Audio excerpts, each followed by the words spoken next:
Most of us are speaking to someone right now, this very second. A voice we have never seen, never met, and never introduced.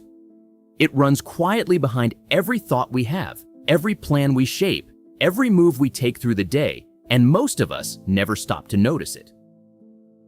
Psychologists call it self-talk, the narration that lives inside the human mind, sometimes called inner speech. It is different from picturing a face or recalling a phone number. It is verbalized thought, directed back at ourselves or some part of our own life. Sometimes it's a small reminder. Sometimes a quiet reflection.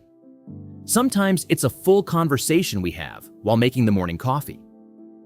And while adult self-talk is usually silent, speaking aloud to oneself counts too. And it is far more common than people admit. Children, in fact, do it constantly. They narrate their games, scold their toys, and rehearse the things grown-ups say. In the 1930s, the Russian psychologist Lev Vygotsky noticed something remarkable about this chatter. He believed it was the engine of human development itself. By repeating the conversations adults had with them, children practice managing their own behavior out loud, long before they can do it inside. As we grow older, that outer voice tucks itself quietly inward, and almost no one notices the moment it disappears.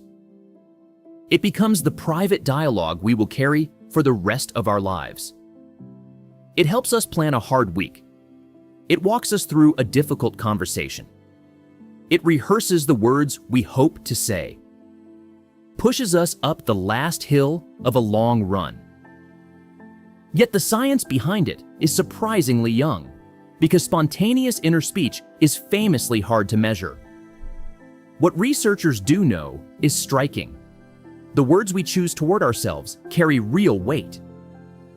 Instructional and motivational self-talk has been shown to sharpen concentration, lift self-esteem, and ease everyday tasks.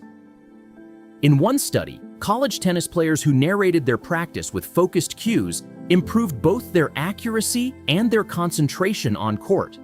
Even more striking is something called distanced self-talk, addressing oneself by name as if speaking to a close friend.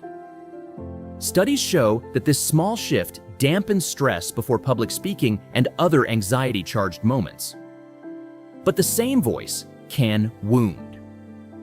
Frequent negative self-talk predicts anxiety in children and adults. And chronic self-blame and rumination deepen the experience of depression.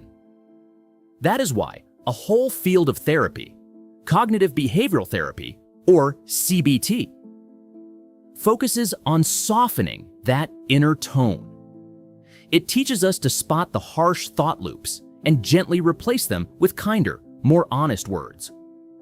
The voice inside the human head is not a stranger, and it is not the enemy.